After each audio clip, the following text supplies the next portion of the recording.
জুলাই গণঅভ্যুত্থানের পর ব্যাংকিং খাত নিয়ন্ত্রণে নিয়ে ঋণের নামে অন্তত 2 লাখ কোটি টাকা আত্মসাতের অভিযোগে এস আলম গ্রুপের বিরুদ্ধে অনুসন্ধানের নামে দুদক। নজিরবিহীন লুটপাটের অনুসন্ধানে গঠন করা হয় বিশেষ টাস্ক ফোর্স। এরই মধ্যে 27টি মামলায় প্রায় 35,000 কোটি টাকা আত্মসাতের প্রমাণ মিলেছে। দুদকে আসা বাংলাদেশ ব্যাংকের প্রতিবেদন বলছে, ইউনিয়ন ব্যাংকের মোট ঋণের 18,343 কোটি টাকা গেছে এস আলমের পকেটে। কোন ধরনের জামানত ছাড়াই শুধুমাত্র কাগজে কলমে কাল্পনিক লেনদেন দেখিয়ে লোপাট করা হয় বিপুল পরিমাণ অর্থ।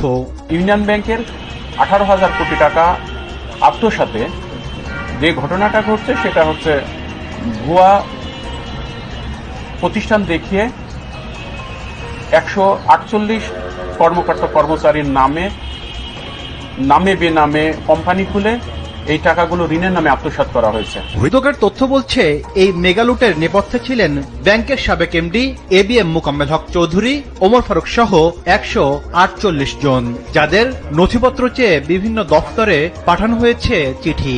তথ্যপ্রাপ্তি সাপেক্ষে আরো যারা এই অর্থ আত্মসাতের সাথে সংশ্লিষ্টতা পাওয়া যাবে, যাদের দুর্নীতি দমন কমিশন অনুসন্ধানকারী কর্মকর্তা, তাদের সবাইকেই আইনের আওতায় নিয়ে আসবেন। এদিকে আলাদা দুর্নীতির মামলায় সাবেক স্বরাষ্ট্রমন্ত্রী আসাদুজ্জামান খান কামালের মেয়ে সাফিয়া তাসনিম খান এবং সাবেক যুগ্ম সচিব ধনঞ্জয় কুমার দাসকে তলব করেছে দুদক।